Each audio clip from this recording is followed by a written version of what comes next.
We live in a fast-paced and hectic world where it's easy to feel overwhelmed, stressed, and out of control. How do you manage all the competing pressures without losing sense of yourself? How do you stay focused enough to not only plot a path, but follow it?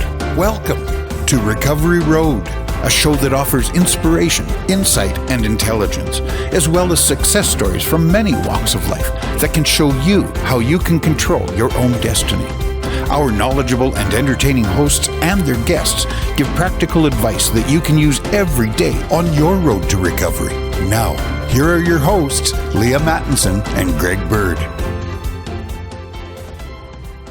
Hi, everyone. Welcome to Master Your Life, the show of insight, intelligence, and inspiration, where I ask you each episode to consider who is it you are right now and what is it you're trying to create in your life. Is your life pretty excellent, or are there things that you would really love to tweak?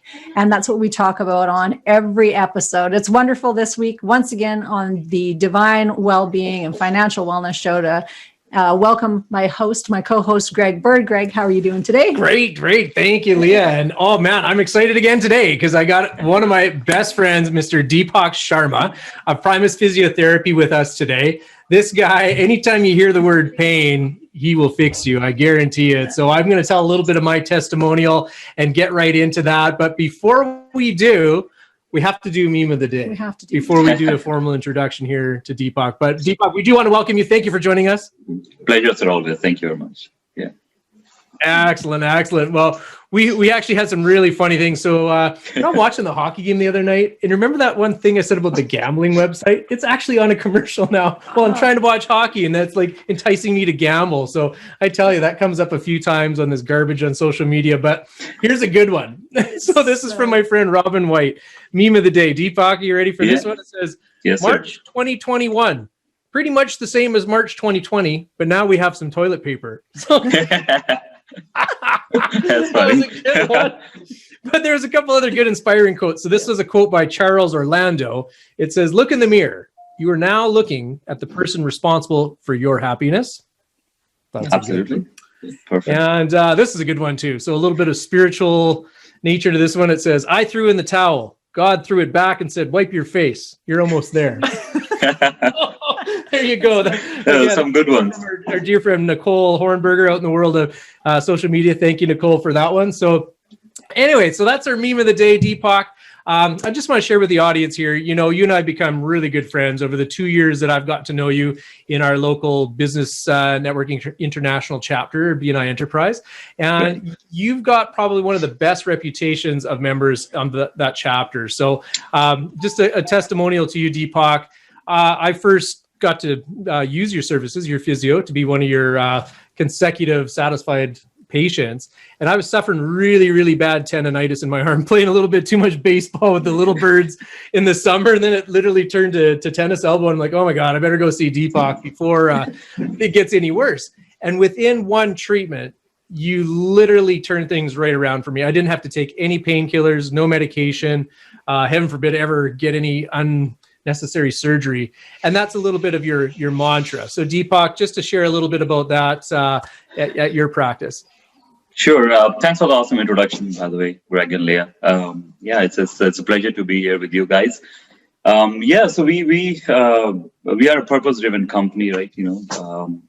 And the reason why we started Primus Physiotherapy was because there is a strong belief that I have that we always wanted to help people in pain get back to normal without using unnecessary injections, medications, or having to go for the surgeries, right? And like the thing is, like, if you are one of those people who need surgery, sure, you need surgeries, right? But all the time we see that in the clinic, that if we see 100 people who have been told that, okay, you need injections or you need to go for the surgeries, by the end of their treatment, we see that only 90% or like almost 10% of those people are the true candidates for the surgery. And almost 90% of those folks, we can help them out without having to go for any of these medications or injections or surgery. So that's our mantra, that's our belief, and that's our purpose of the practice, to help people in pain get back to normal without unnecessary medication, injections, and surgery. Yeah, it's absolutely startling when you think about that. really, when you think about that percentage, right, of 90% of the people that you're seeing that really don't need a medical intervention. So this is an opportunity for the audience to just do a quick little check-in with yourself and go, all right, so how is my physiology? And, you know, have I been told that I need to have some interventions?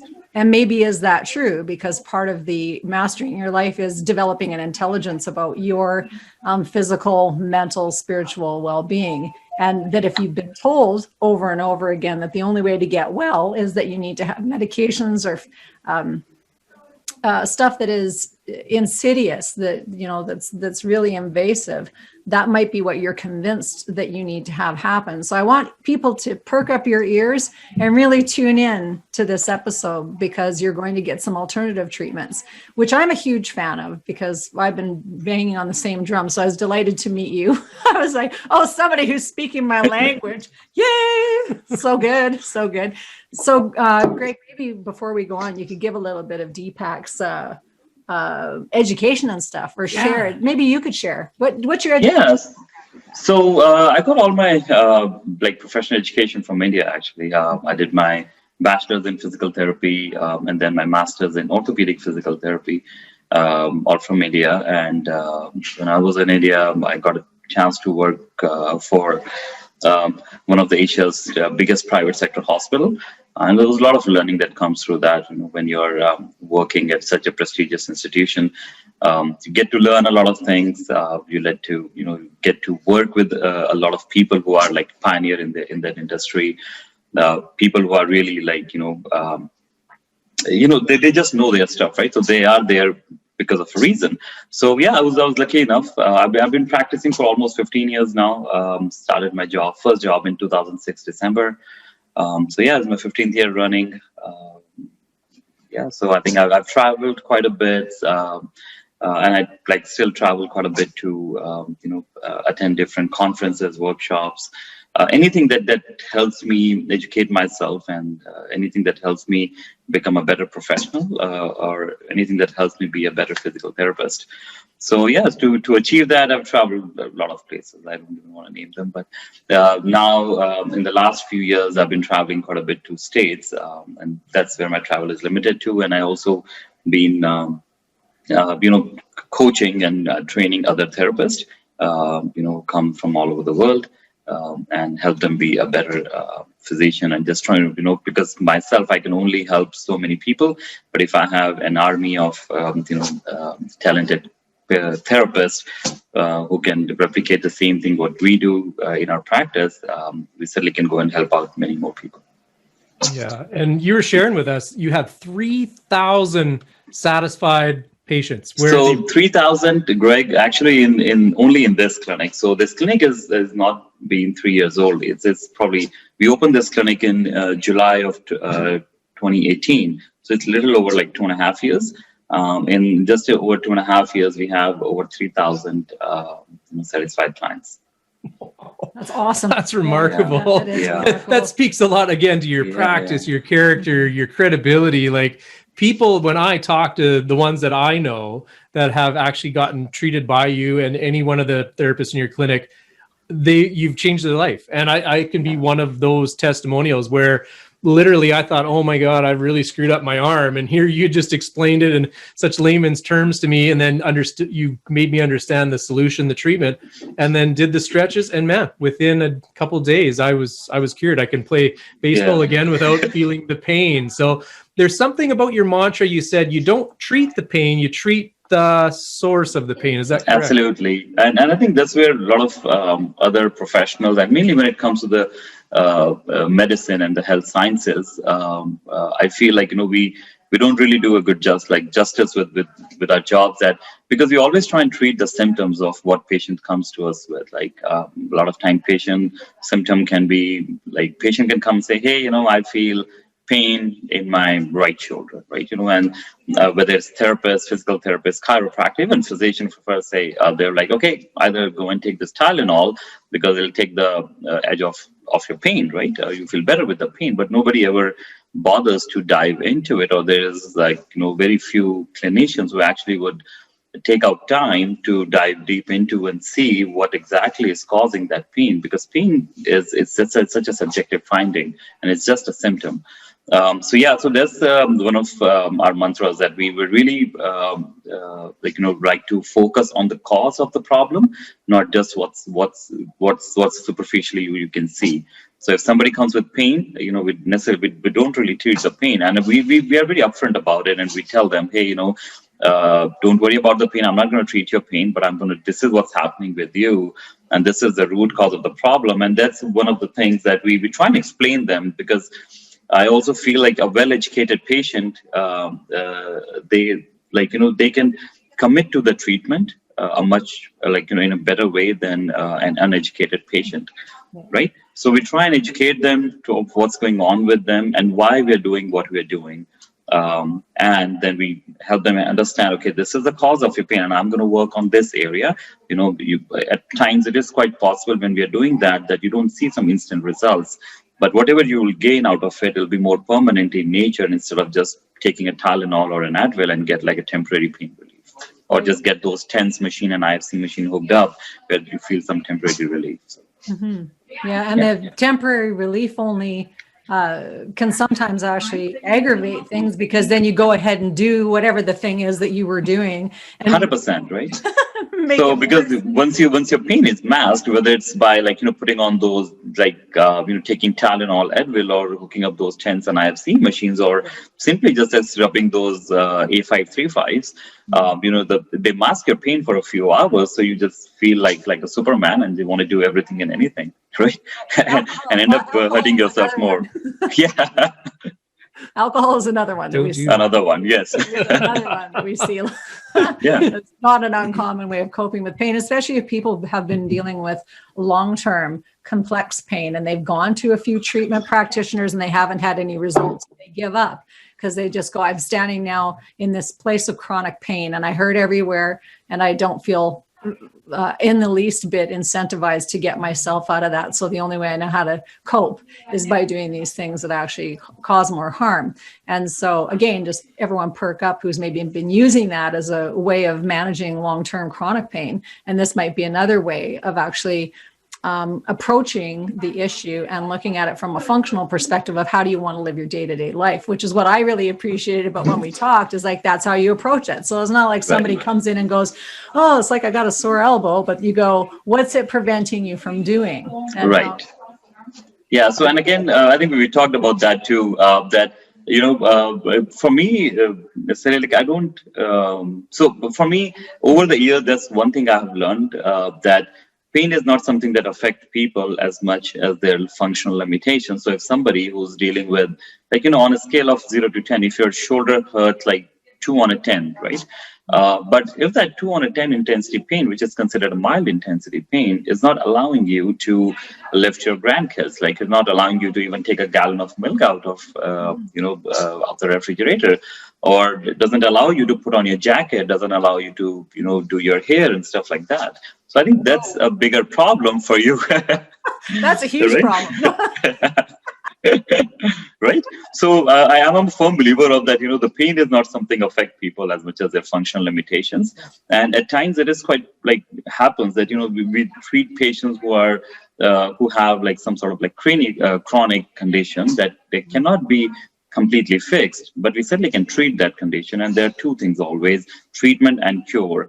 Not everything is curable, but everything is treatable, right? So we work on that, philosophy, where if we're not able to treat your pain or cure your pain 100%, I'm sure you can live with 2 on 10 intensity pain.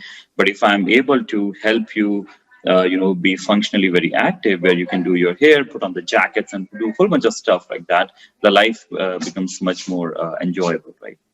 So we're gonna have a little fun. Or we're gonna make the audience do some stretches. Deepak, what do you recommend? Sure, I can show you a little trick of on the posture, and we've kind of talked about that before too. That so let's do a little trick. So all of you who are watching this, just sit straight and tall, and so both arms forward and up, and take your arms as high as you can straight forward up. Oh, my suit jacket is. Oh, sure. I'm gonna rip my back. And then you bring them down slowly. right? And now I want you to do the same movement in a slouch position Oh, and see how far you can go. Not all the way, right? No. You're still pretty good, Leah. You're okay. oh my qigong. Yeah. What's So- my excuse? I'm not 23 anymore. Right? So So this that's is a one of the living things that. So that's one of the things that shows you, like, how sitting in a bad posture, in a slouch posture, can actually affect your flexibility level, or how does it affect the space between the joints, right? So when you're sitting straight and tall, you have really amazing space between the bones. Your bones are not rubbing against each other. But when you go into that slouch posture, you're actually locking the joint surface and doesn't allow your joints to move to the full limit. Imagining, just imagine doing the same or sitting in this wrong position for months or years together. What it will do to your joints. And, there's a reason, why people, their joint, they start to wear out. And believe me or not, Leah, Greg, I've seen a young girl who was 22 years old with degenerative changes or arthritis changes in her neck. 22. Just because 22. Right. So it's just because of the constant friction of the bones, and it just gives rise to those degenerative changes and the arthritis changes. And I think we're So, yeah. seeing populations very much younger and younger having these really complex health issues. So chronic pain, all kinds of chronic conditions that are 100%. almost, undiagnosable in a lot of ways. That sitting in the slouch position also really affects people's breathing.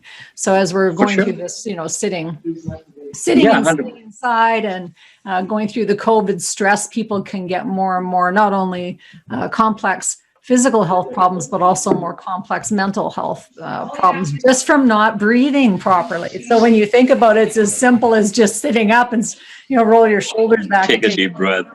Yeah, take a nice deep breath in. There's a lot of Yeah. medicine in that, in the chi of the prana, the life force. So that's a fantastic exercise. But again, it speaks to that it's not just the 90-year-olds that are coping with, or the 75-year-olds that are coping with this, sort of complex, debilitating conditions. Yeah. Yeah. So that's one. What other things are you seeing in your office pretty regularly? Anything as a result of 2020 in particular, or just? So definitely, since this COVID started, a lot of people are working from home. The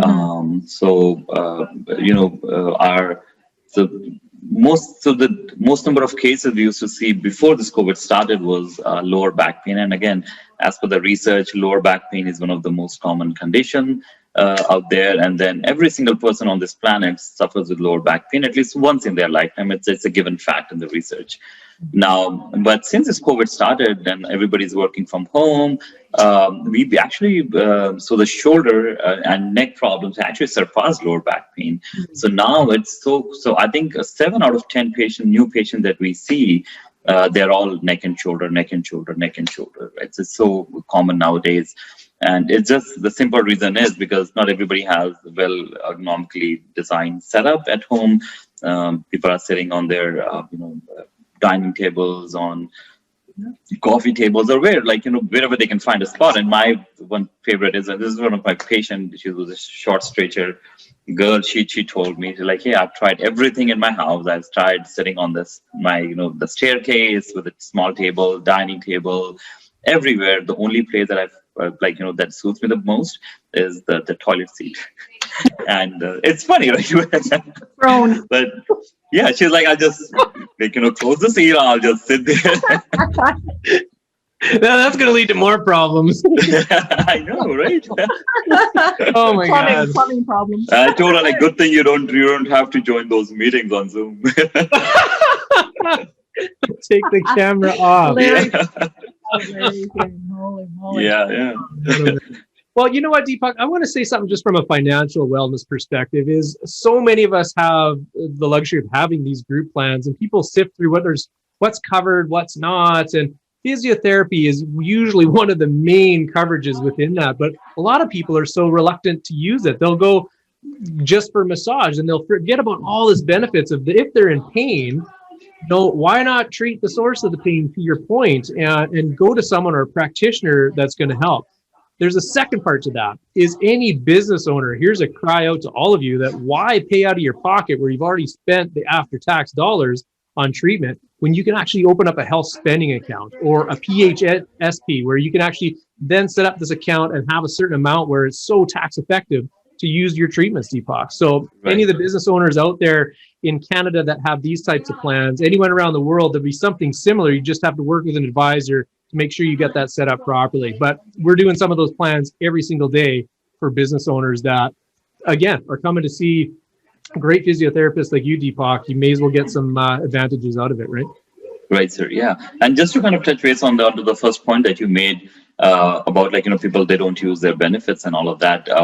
So I discussed with you, right? My mentor, he lives in States, Pennsylvania. So he shared with me this one thing, and that's kind of stuck with me now. And like, every workshop that I do, every webinar that I do now, I always share that. Just tell me, like, what's the one thing, like, if somebody is dealing with their problems, whether it's financial issues, health issues, any kind of issues, if you're dealing in our life, what's the first thing we do about it? We tend to ignore it. Like, our first response is just to ignore it. And unless it becomes like such a big issue, and that's when we, go try and tackle it. But there are really three things anybody can do about any of the problems in life. First, you can keep ignoring it, right? And that's like usually sounds like an excuse where, people, they like to make some excuses that, hey, it's not too bad right now. Okay, I can look at this problem in a few days or a few months or a few years. The second is you can alter it. You can alter it by for when it's health related, you can hey, I can alter my problem by taking some pain pills, by throwing some heat, ice, and this and that. But you're not trying to fix it. You're just altering that problem. My personal favorite is, again, this was shared to me by one of my patients, that, hey, I just don't do what hurts, right? So right? So it's basically, you are limiting your life so much that you've completely changed your lifestyle. So that's two. Ignorance, altering the problem. The third one is handling it. And a lot of times what happens is, by the time we reach to that level of handling a problem, either that problem has become so chronic that you can't expect a complete cure out of that, right? Or you get so fed up that you don't really want to get into that handling phase and just wanted to give up on it, right? That's the reason why, again, it's a little off the topic, but, when you must have seen people, they go and commit suicides and stuff like that. Yes, because... Right? That is on the topic. On the topic. So, and the reason is because when things, they start happening to them, we just tend to put them on the back shelf and don't want to acknowledge them. But, when they creep up a little bit more and they become a bigger issue, we try and mask those problems. But really, when it reaches to a point where the water levels start crossing your, nose, that's when you actually try and handle the problem. But I think it's at times it's too late for you to handle that condition. Yeah. And I can speak to this directly because it's I didn't have any benefits. I could not qualify for any benefits because of this neurological disease that we have in our family. So I've never been able to have benefits.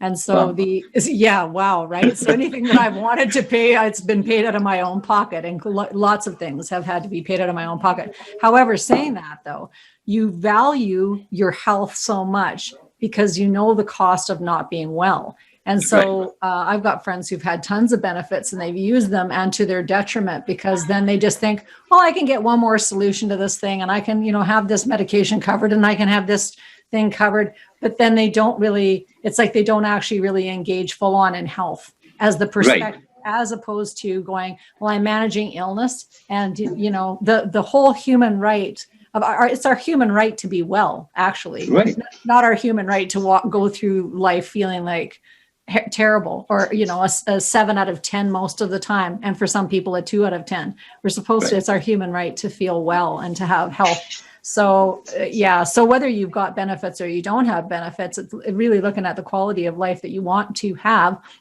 and knowing that, again, to the meme that you shared at the beginning, Greg, right, about you're the one who's got to create that, you're the one who's got to manifest it and to desire it. But then it's the why do people why do people wait, and why do some people take the bull by the horns? Do you have any insight on that, Deepak? No, it's honestly, it's just, I feel, whatever my professional career have taught me so far, I personally feel it's just the human mentality, I feel. So that's one of the things, we are just, our brain is processed that way. Our brains are trained that way, that our first response to any problem is medication and drugs and pharma stuff. And and again, I don't want to get into the too much detail, but it's just and again, and this is from what I have learned over the years is when we go and buy something, or when we go and purchase something, we don't just would you ever go and buy something, Leah or Greg, that you haven't heard of before? Probably not, right? You always go and buy something that you have heard of, or probably have seen it millions of times, or you have seen it at your friend's place, you have seen it somewhere on TV, social media nowadays, and or some banners and stuff like that. And I personally feel that the pharma industry is so strong, strong that nobody even talks about the conservative care. So for the name of conservative care, what all is available outside is medications, right? And it's just such a big lobby that people, and it's, again, you can't even blame people, because that's what they see all day long. Whoever advertise and go on a TV channel and somewhere to talk about, hey, do you know that if you have any physical pains in your body, there's a 92% chance that a physical therapist can fix them? Nobody talks about those things, right? Right. Yes. Oh, yeah. Absolutely not. Absolutely. They do not. It's very true. And I'm stating the fact that, if you actually have a physical pain, but anything related to your bones and joints and muscles and ligaments, or any physical aspect of your body, you're dealing with it, whether it's pain or stiffness and any of those things, there's over 92% chance that if you just give a call to your physical therapist office and go there, they would be able to help you better. Instead, if you go to your family doctor, or take some medications first, and then after 6 weeks they refer you for a physio treatment and stuff like that, it just takes longer, first of all. Second of all, the longer you allow the pain to stay in your body, the longer it takes to go away. It's a known fact that a 1 day old problem or 2 days old problem would heal better than a 20-year-old problem. A 20-year-old problem would take longer to go away out of your body, or at times it probably won't go away completely, right? Than an acute condition. Yeah. So, yeah. Now, Lee, you shared an interesting story about Eastern medicine, about the doctors that you paid and then they didn't get cured. You want to share it? I thought that was such a fascinating story. In China, I don't know if that's still the case, but definitely in the olden days, the Chinese doctors of medicine, the families would pay those doctors the beginning of the year a certain amount, and then they would get the prescriptions for their ailments, or the prescription for the year for each family member, because this would be a doctor that would have known the family through the generations of things. So if a family member became sick, then the doctor actually had to pay them back whatever an amount out of. So it's up to the family so it was like this really great relationship where it was up to the family to follow through on the protocols that the doctor set out. But in Chinese medicine, they actually set out protocols for physical movement practices, but also there's lots of that the cultivating the root chakra through intimate relationships with your partner. And so some of the prescriptions would actually be that the husband go home and make love to the wife, or the wife, let the husband make love, because that was actually the prescription. And so it was like this, interesting, but true. And so now a complete departure from what is going on in our culture now, which is, definitely breaking up, and the value of the family is completely shot. Definitely. So psychosocial aspect is really like an important aspect of the treatment, right? For any kind of treatment it is. It doesn't have to be like your aches and pains, but any kind of problem that you're dealing with. Like, no, definitely, I'm a firm believer on that. That psychosocial element is definitely important. One thing that I've started teaching to other therapists who have been coaching, and my fellow physical therapists out there. I always tell them, like, the clinic being your technical knowledge or your skills. Like, at least, and again, this is not quoted in any books. This is what I've learned from my experience in the past 15 years, that your clinical skills and your technical aspect of your skills, they only constitute to like 30%. For me, like, they only constitute to like 30 to 40% of your whole treatment, what you do with your patient. The rest, 50 to 60%, it actually the customer service that you actually provide to your client, whether you have good bedside manners or not, and all of those things, and your communication, right? So for me, it's if anybody wants to be a good clinician or health professional, you have to have like a good clinical knowledge. First of all, you have to have good customer service. Like, you should be able to provide that. And the third thing is, you should be good at communicating your stuff to the patient. You can be the best of the therapists, or you can be the best clinician out there. You can be like an Harvard graduate. But if you don't know how to talk to your patient, how to communicate to your patient, for me, you're the worst person out there, right? Yeah. Take a second to also, you shared a story prior to this recording about follow-up and, following up with clients. And I'll just press on this a little bit. Why it's so important, the follow-up with clients or with clients or patients, is that when you don't do that, patients suffer, and they can suffer for a very long time. And so I was really impressed when you shared this story of somebody who wasn't very happy. We're human beings. Sometimes we're not very happy with the treatment that we get. So can you just share that story, and then how you actually handled somebody who had a complaint? Because I was really sure. Yeah, awesome. Absolutely. So we had this patient that one of my other therapists treated in our clinic. And so that patient came for the wrist pain, and the therapist treated, did the full examination, assessment, evaluation, and after that she figured out the pain is coming from his neck, because his job is to work on the computers and all of that. I've been doing it for many years, and along with some lower back pain and all. So she ended up treating his neck to fix his wrist pain, because apparently he had a nerve compression in his neck that was causing that pain. So she treated that, and showed him some exercises to go home and do, and she also gave him some exercises for his lower back pain. So the moment patient actually left the clinic, and I'll tell you guys what system we follow afterwards, but after the story. So the patient left the clinic, and within 5 minutes, he gave us a 1-star review on our Google page.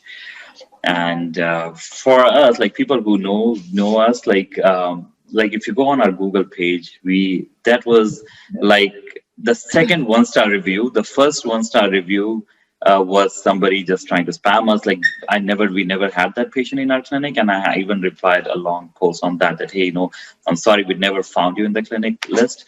This was a genuine concern, and the patient wrote his experience in there. So I went and replied back within 10 minutes, and I asked, and when I came to the clinic, I called him personally. I was like, hey, I'm sorry for your experience. This is not what we want you to experience, but I would really appreciate if you can come in and let me have a look at it, and let's see if we can. I know you paid for your session before, and let's have a look at it and see what we can offer you. So the patient, after came back, and we kind of treated that patient, and that just with one treatment session that he had with me, he felt 70% better. And literally on his way out, he said, "Sir, I feel 70% better now with my wrist pain. And and I'm sorry about that review I wrote. I was just in a weird mindset, and I'll just go today, and I'll go and remove that review, and I'll put a 5-star review on it." And I don't know whether I should have done that or not, but I told him, hey, you're still not 100%. I would like you to wait till you get 100% and then go and write a 5-star review. So. And the only problem where I feel is, and again, I did exactly the same treatment what my therapist did, right? I didn't really do anything different. but I made that patient understand what's happening with him and why, like, we are treating his neck, even though he's having some pain in his wrist joint. So I feel like that education and that, like, and I literally spent like 30 minutes in just explaining the whole context to him, and probably spent like 15 minutes in treatment. That's about it. Right. So and again, later I had a conversation with my therapist that, hey, you didn't do anything wrong, but I think this is one area where we need to improve, that you have to make sure that you help people understand why you're doing and what you're doing with them. So yeah, that's one of the stories, and I'm really happy that kind of turned around, and so we are still so out of 3,000 or so people that we have treated in the last 2.5 years. So literally just one unsatisfied customer so far, and that also is being handled. I love that on so many levels, Deepak. Took the time to really recover, excuse me, from that instance. But also my last visit to your clinic just last week, and you have all the pictures of the testimonials of you posing with the patients and just the story that they wrote. There's something so remarkable about that. If you want to share a little bit about that. Yeah, 100%. So we and I'm really particular about like how things should be done. Like, when we open the practice, Greg, I just didn't want to be like any other practice that people go to. Like, we just really wanted to give them an experience, right? And so now, like, and again, I'm telling the truth here that when people come to our practice, when patients come to the clinic, they literally say, hey, we've never experienced this before. And this is like not once, not twice. It's like hundreds and thousands of times it has happened where a patient says that, hey, it's a totally different way of doing the physiotherapy, and I've never received this kind of treatment. So there are a few things that we do. Again, so what you saw on the walls, we have like over, I think, 350 or so patients. So on the last day of when they complete their treatment, we call it a graduation ceremony. So we basically tell them, hey, you are graduating from your plan of care today, because not everybody start the full treatment and complete the full treatment. So because you have completed the full treatment now, you graduated, and so we give them a sheet to write a few words of what they think they have improved on functionally, and we take a picture with them, and then we just hang them all over the place in the clinic. So that's one thing. The second thing is we want all of our therapists to be really accountable of what they're doing, right? Mm-hmm. And oftentimes we hear that patients say, hey, I've been to that clinic, but I've never got better. Or I've also been to that place. I've also been to that place, and this is a very common thing that we hear all day long. So my idea is that when we talk to the therapist, they're like, oh yeah, the patient didn't comply with their exercises, right? So it's literally a blame game that we play with each other. That the therapist would blame patient, and the patient would blame therapist. Hey, the therapist didn't do a good job. And also, like the therapist would blame patient. Hey, the patient didn't do the exercises. That's why, the patient didn't get better. So to kind of counter that whole thing, so we have this something called we write a sheet with the patient. So it's a plan of care kind of a thing. So after the first evaluation and assessment, our therapists will bring out this plan of care that has a few sections in it, and the name and date and the pain and the intensity of the problematic area. But the two most important sections in that is the problem list of the patient, where that talks about their, for example, if somebody's shoulder is hurting, it'll be like pain with limited mobility and stuff like that. And in shoulder, the second line about that is what functionally they're not able to perform. So whether it is difficulty in sleeping, difficulty in putting on jacket, or difficulty in washing hair. So that goes into the second line. The third thing is goals. So the goal section is what your pain is preventing you from doing, and what you're trying to achieve or get out of the physiotherapy, right? Because it doesn't really matter what's in our head. Like, what all matters here is what patient is trying to achieve out of the treatment, right?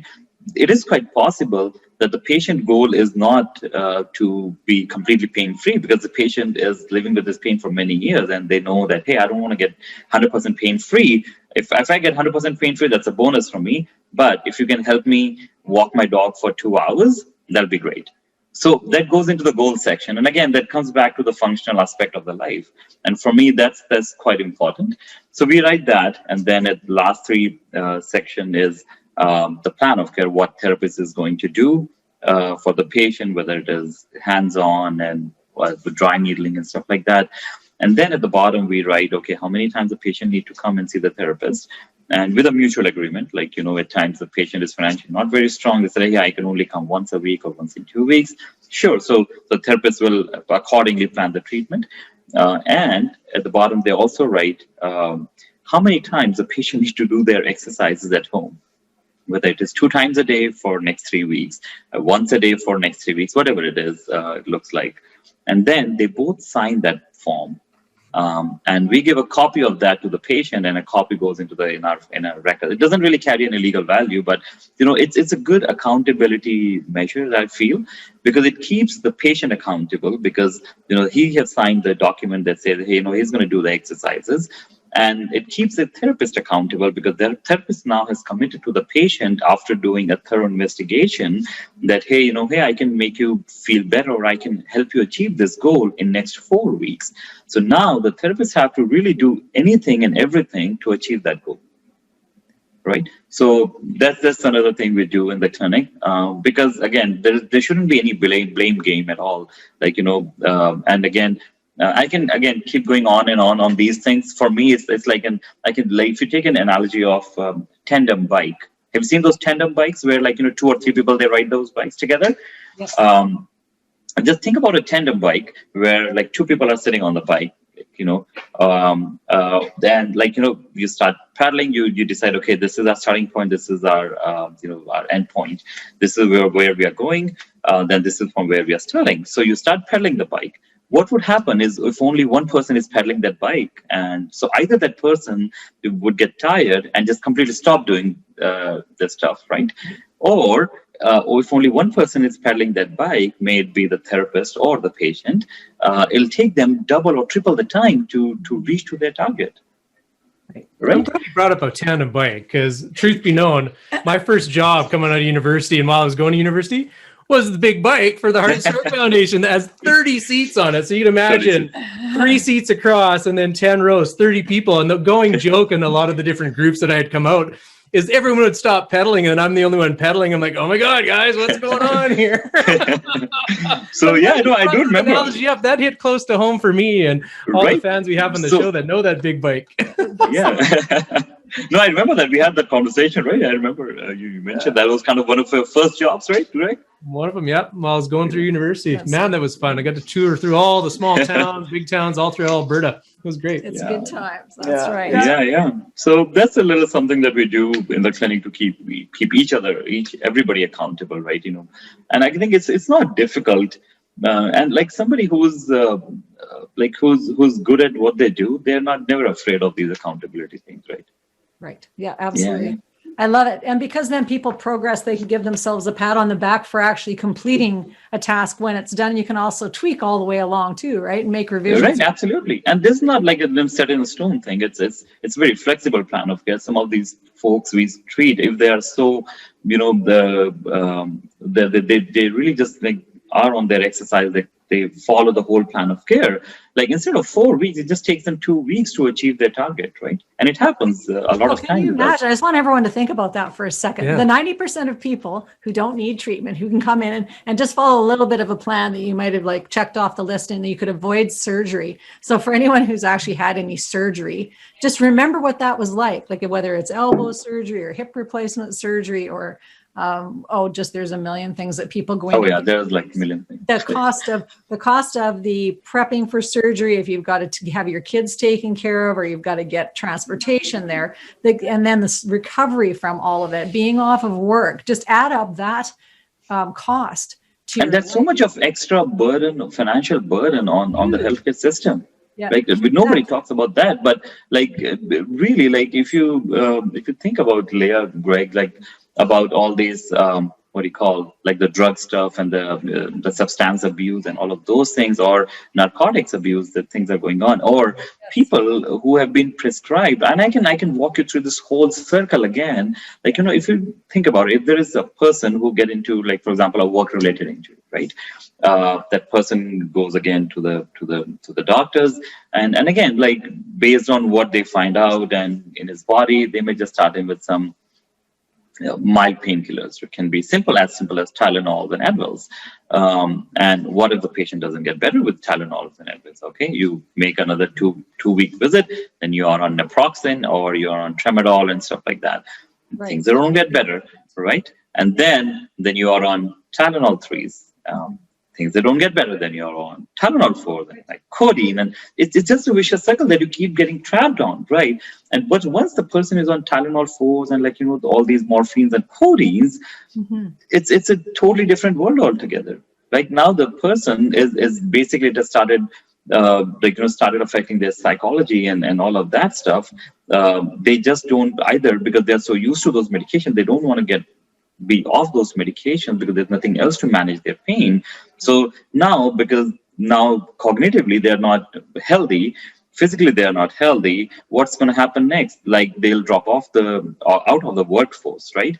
Who bears the burden of that? Every single person who's paying for your taxes, right? In Alberta, every single person, because because they go on the social security stuff and they get the funding from the government. What happens next? They go on AISH and stuff like that, and they get the social benefits and all of that. So now it's just a vicious circle, right? And my point is that all these things is very easily preventable, right? It doesn't really cost, like, how much money does it cost to get a surgery done, or to even get a cortisone injection done, right? Whereas if you compare that with, like, a regular physiotherapy treatment session, how much would it cost? Like, there's so much of difference, right? And you can it costs you $80, $100. That's about it to get a session. And where the probability of you getting better is way higher than just taking the medication on the long-term basis, because that's just masking your pain. And this is kind of helping you fix that. Again, I'm not against these things, but the problem is, if you are the right candidate for them, for sure, take them. Like, if you need surgery, great. If you are the right candidate. But the problem is that a lot of patients that we treat, I personally feel that they're not the true candidate for them. And they're just being, the drugs are being pumped in their bodies. Good point. Now, you brought up a whole other thing that I think we should speak on. You talked about mental health, but you also talked about mentorship. And you have a great mentor in Pennsylvania, I believe you said. That's right, sir. Did you want to give him a little shout out and how important? Oh, 100%. Since I met him, so his name is Chad Madden. And I met him in 2017. And since then, like, the way I look at my professional life, it's totally different. Like, I definitely owe him a lot when it comes to my profession and who I am as a clinician, and who I am actually as a business owner.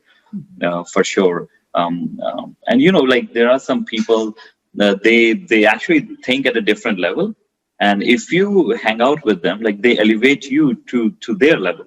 So that's what I feel, that I'm really lucky to have a mentor like that. And and he's an amazing person, great guy. I think is one of the 40 most influential people in the healthcare industry all over the world. So I can't. It's always like, I'm always short of words when I'm talking about him, but he's amazing. Yeah, I'm lucky to have him. Yeah. And it sounds like you've been mentoring some people that are working for you also as, students and clinicians. So you're passing down some of that knowledge that you picked up for your mentors. We talk about mentorship on the show very frequently because it is those 5 people that you hang around the most are the people who you show up in the world acting like. Or the 5 things that you ingest the most is the things that you hang out, that you're putting out in the world. So if you're watching 18 hours of Netflix and it's all about zombie apocalypse and Sons of Anarchy and whatever, just that's what you go, why is my life so chaotic? I don't understand. It's probably because it's like your neurological wiring. We're sensitive beings to this. stuff. So, and also I think people, when they become cloistered or closed up to mentorship, because when you get sick, all of a sudden you don't want to take advice from anybody. Right. You're kind of in this, I don't want any advice. I'm like in my little cocoon of aching and paining all over the place. And so it is this breaking out of your own, story and being able to go, how could I get out of this fiction that I've created for myself of a really unhealthy, unhappy life, and instead point my ship towards, happiness, health, and wealth. And that you weren't doing that all the time. It's like you found this fellow along the way, just like I think most of us, have had a little bit of shipwrecks here and there, and you go, and then you pick yourself up and go, okay, well, how am I going to get across the Rubicon of this next thing?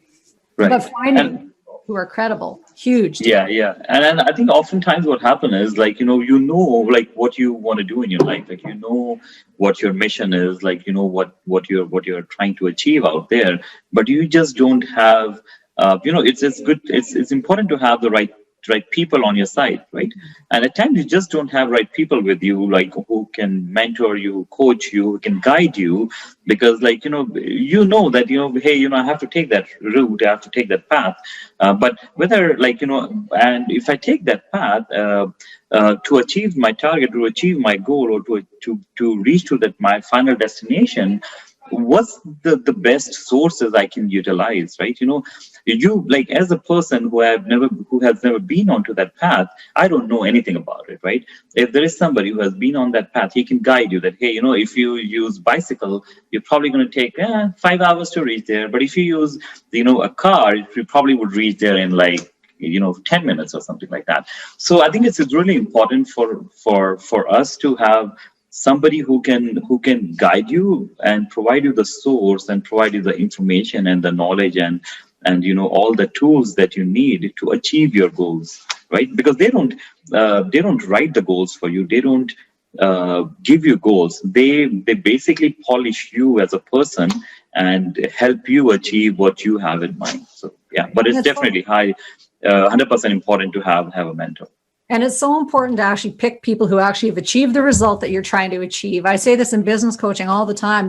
If you are trying to build a 7-figure business, don't hire somebody who's only had a 5-figure business, right? But people do it all the time. It's like, oh, I'm going to ask my Aunt Martha how she, how to lose 100 pounds when Aunt Martha's never lost 5 pounds in her life. You just go, this is why we're still stuck into this, the illness thing. For the record, I don't have an Aunt Martha. Neither do I. Neither do I. But the financial wellness stuff, when you're building a business, having good business people that can coach you in a lot of different areas when it comes to, retirement planning or estate planning or insurances or life, just insight about things, then hiring somebody who's credible and got good credentials or good experience or the combination of things. Right. It's a huge advantage. Yes. Yeah. I think again, like our brain is programmed in a way, like, again, I'm talking like the human brain is programmed in a way that we always go after the credentials, like, how many degrees person has and from where they have the degrees. That's what matters to us the most. We don't really look at the bigger picture, like what they have achieved, in their life. And again, like I've seen lots of people out there who be like, hey, they would, or even like in our industry, how that works is that, if somebody needs to get, like, for example, again, like they need to visit a good orthopedic surgeon or a good doctor. They're like, and if you're in States, okay, I'm only going to go to a Harvard educated doctor. I'm only want to go to somebody who has graduated from Yale or Stanford. That's about it. I don't want to see any other person. But you just don't know that, a Harvard educator or a Yale educator or a Stanford educated, definitely they have like amazing skill set that they have learned, but they probably haven't practiced in an area where they haven't even seen the condition what you have got or the problem that you are dealing with, right?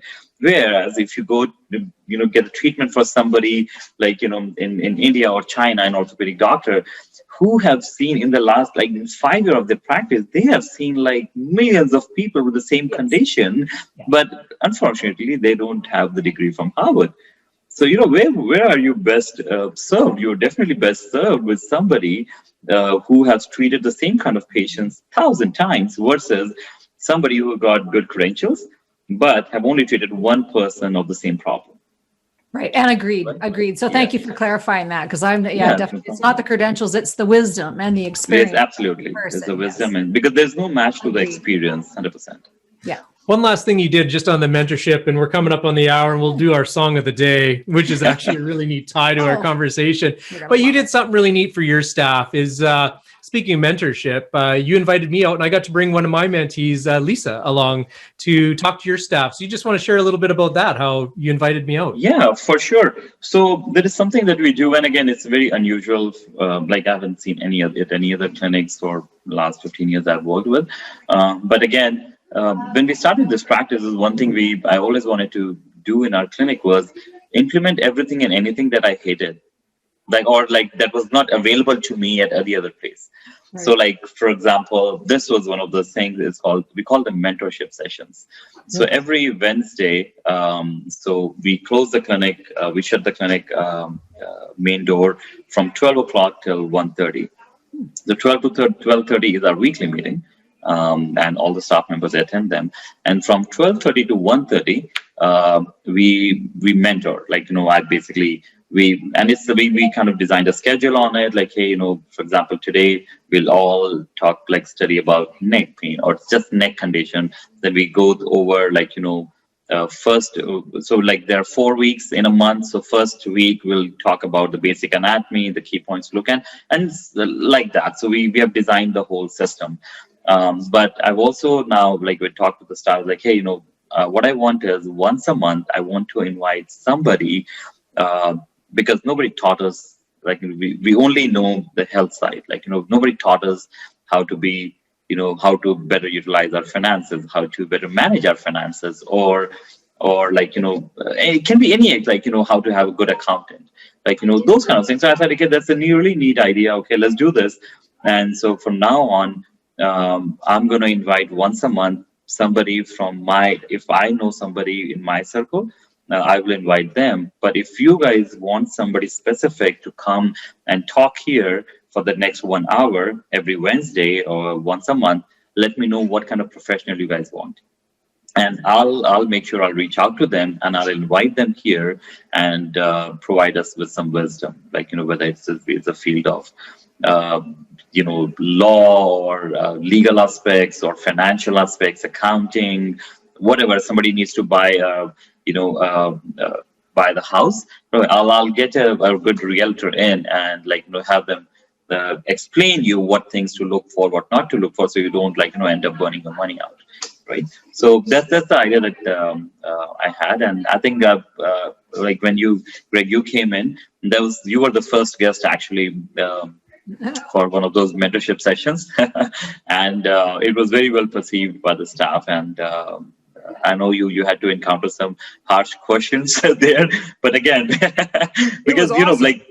Right. So, but again, the thing is that anybody who's really highly educated, they are always critical of things, right? And being critical doesn't necessarily mean anything bad. They just want to make sure that whatever they are getting into, it's all good stuff. So, but right after you left and we had a little meeting afterwards, my staff came to me and was like, hey, that was really great. I really appreciate you bringing Greg in, and and thanks for letting him share his information and all of that. That was awesome. And what? I always say that never ceases to amaze me, where in 18 years in my practice, I think I've heard it all. And then someone out of the blue will ask me a question I've never heard before.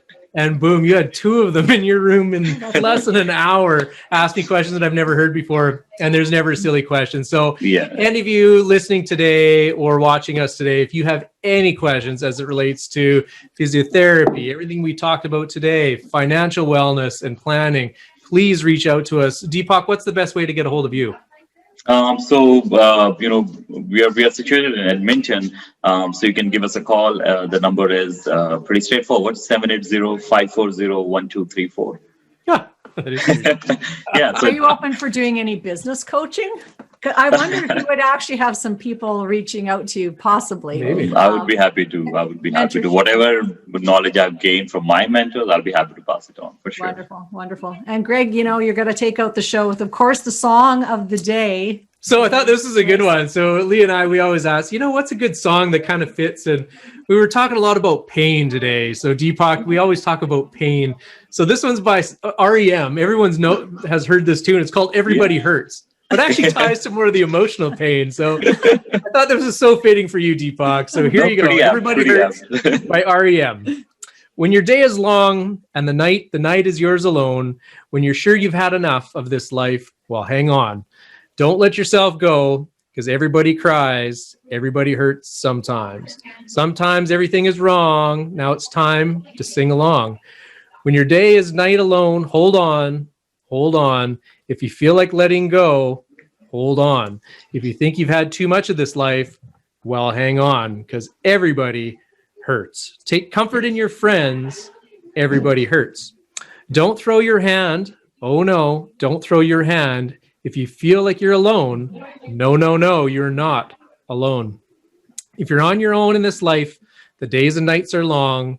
When you think you've had too much of this life to hang on, well, everybody hurts sometimes. So hold on, hold on, hold on.